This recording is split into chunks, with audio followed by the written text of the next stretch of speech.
dambe oo sakunafli oo Soomaaliya ku xadgudbaa kan imaadana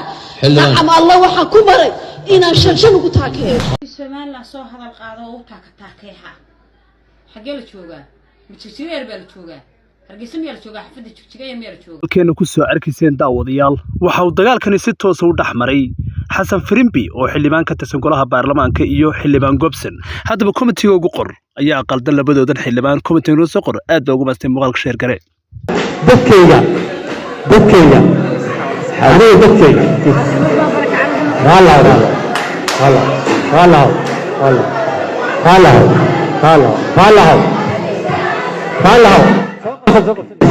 xildhibaan ya annaga waa hadashay xildhibaan xasan warkaaga maya habeeshku hub loo isticmaalay shacab maaha hub siyaasadeyn kara maaha qofka siyaasiga ka soo horjeeda sidiisa uu dhil garan karaa siyaabo kale ku xisaabtami karaa siyaabo kale ku ciqaabi karaa haddii isku kala arti joogaan isqabsadaan dastuur baa u yaala laakiinse in diyaarad shacab 5 bilood qofka meeshuu ku tegi lahaa nusu saac inuu 48 hours ay ku qaadato ama 72 hours ay ku qaadato mudana gudoomiye shacabka ayaan matalaa ana shacabka gudoomiye loogu tahay golaha shacabka gudoomiye ka tahay baarlamaanka shacabku matalaa arintaas golaha shacabkeena dambi ku tahay adaana oday u ah baarlamaankan waan xuquuq muwaadinaad oo shacab muwaadin lagu tumanaya arintaas waxaan rabaa in qaraarka iyo dadka shacabka dhawaateynaya siyaasadda in la kala saaro humanitarianka siyaasadda in la kala saaro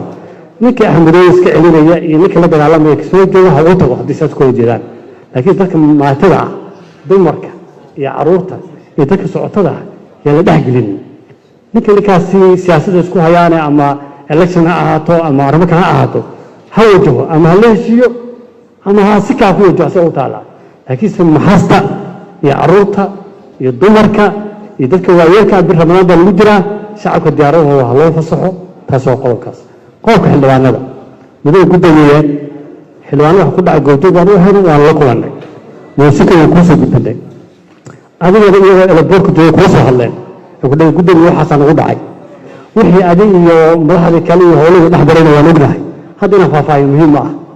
laakiinse mudane gudoomiye waa ihaano hay-adda ugu sarreysay ee sharci dejinta in loo diido daddeena doorashadooda aadaya garoon laga soo celiyo xildhibaano qaarkood berri oy doon aan ogahay ama dee doorashada lahayn sida xildhibaanadeenoo kale hadda hadlaysa xildhibaan magaceeda muxuu ahaa waan ka istaajinayaa ma garatay xildhibaan aan deegan doorasho lahayn oo deegan doorasho u aada aan lahayn oo dad u matala aan ahayn oo barakaca meeshan ku ah oo asaga meel isagaa jirin aniga dadkayga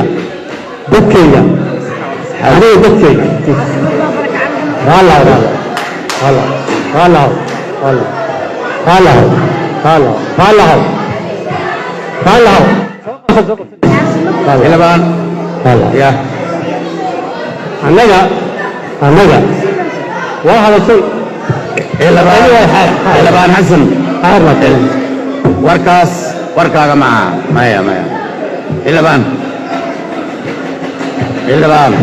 wax yar si aamus xildhibaan ugu garaalaya asaga hadlaya xildhibaan mudane gudoomiye asaga hadlaya wax yar siwa xildhibaan xasan mudane gudoomiye عليك كجوك حلوان هاي وحير مدير قدامي هذا انا هذا حسن ما يبغى وركات مدير قدامي اللي حسن سجل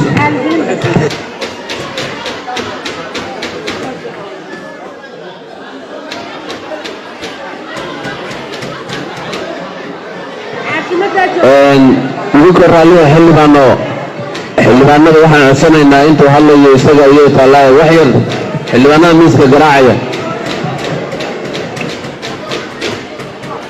madaxda gudoomiye erayga ayaa codsatay waan ka raaligelinayaa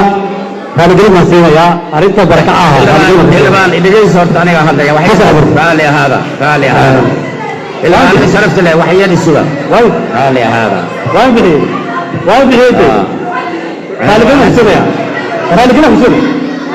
قال كلام حسنا مرة بدأ أنا شرفت له فريست أنا شرفت له هلا فريستو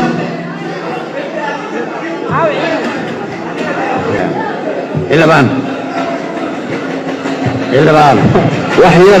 وحير سي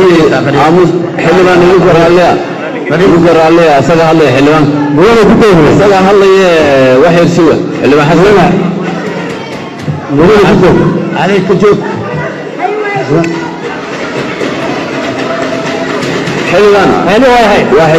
وحير مرة بدأ حتى أنا إلى حسن وركات مرة بدأ اللي حسن سجل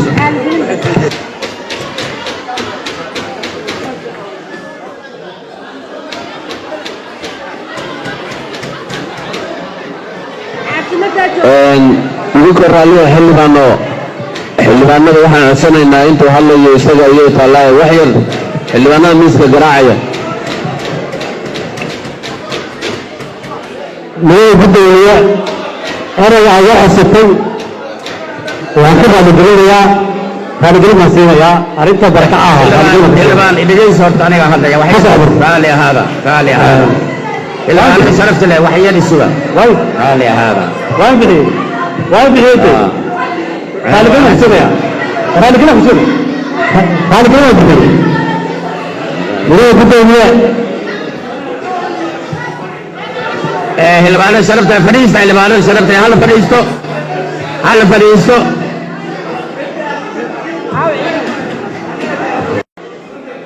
ما قرأت حلوان الدين درس لهن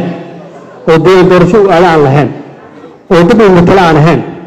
وبركة عم يشوفوها وأصلا قولي تبع يجري أنا دكيجا